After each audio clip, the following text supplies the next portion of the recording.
आणि आता पाहणार आहोत टॉप 9 मोठ्या राजकीय बातम्या। आगामी निवडणुकांमध्ये जैन समाजही रिंगणात उतरणार। निलेशचंद्र मुनी यांचा इशारा। तर कबूतरखाना वाचवण्यासाठी जैन समाज रिंगणात उतरणार असल्याचं वक्तव्य। लवकरच अखिल भारतीय राजस्थानी सेना संघटना स्थापन करणार अशी माहिती।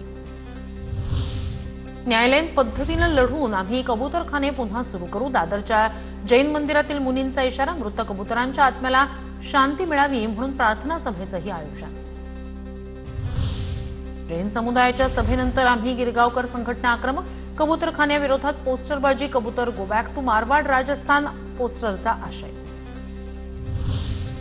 मरीन लाईन्सला जैन क्लबमध्ये कबूतरखाना सुरू करावा। आम्ही दाणे टाकण्यासाठी येऊ असं म्हणत संजय राऊत यांनी लगावला टोला। तर संघाच्या माध्यमातून भाजपकडून धर्म आणि देवळांचं राजकारण सुरू।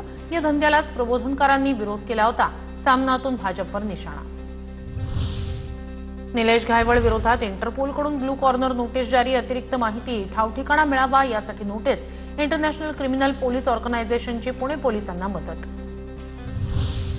एकनाथ शिंदेंना भेटून बाजू मांडणार रवींद्र धंगेकर यांची माहिती। पुणे शहर गुन्हेगारी मुक्त व्हावं हे शिंदे फडणवीसांचंही मत। मात्र मलाच का टार्गेट केलं जाते, धंगेकरांचा सवाल। अजित पवारांनी निवडणुका जिंकण्यासाठी बारामतीत घोटाळेच केले। पोलिसांच्या गाड्यांमधून पैसे वाटले। रात्री बँका सुरू ठेवल्या। संजय राऊतांची टीका। राज्याचे अर्थमंत्री 10वी पास, त्यांना खरंच अर्थकारण कळतं का? अंजली दमानी यांची अजित पवारांवर जोरदार टीका। राज्यावरील कर्जाचा उल्लेख करताना निशाणा। अजित पवार घायवळवर बोलले तर समाधान वाटेल। सरकारमध्ये अजित पवारांचं किती ऐकतात याची मला शंका। दंगेकरांचं अजित पवारांना प्रत्युत्तर। आणि आता पाहणार आहोत टॉप 9 राजकीय बातम्या। शरद पवार आणि अजित पवार पुण्यातील बैठकीत एकाच मंचावर। वसंतदादा साखर कारखान्यात महत्त्वाच्या बैठकीत दोन्ही पवार एकत्र। जयंत पाटील, काँग्रेस आमदार विश्वजित कदम आणि सांगलीचे खासदार विशाल पाटील यांच्यात बंद दाराआड चर्चा।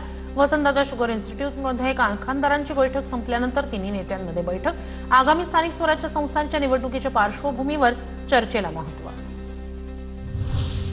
स्थानिक पातळीवरील मवियाच्या बड्या नेत्यांना भाजपची दारं खुली। स्थानिक स्वराज्य निवडणुकीसाठी भाजपची रणनीती ठरली। इच्छुकांना पक्षात घ्या, भाजपच्या वरिष्ठ नेत्यांचे आदेश। नंदुरबारमध्ये स्थानिक स्वराज्य संस्थेच्या निवडणुकीत स्वबळावर लढणार मंत्री जयकुमार रावल यांचं वक्तव्य।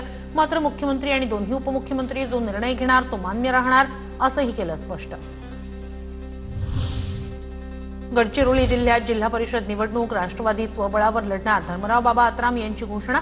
भाजपकडून विधानसभेत मला पराभूत करण्याचा प्रयत्न असाही आरोप म्हणूनच यावेळी जिल्हा परिषदेत स्वबळावर लढणार आत्रामांनी केलं स्पष्ट।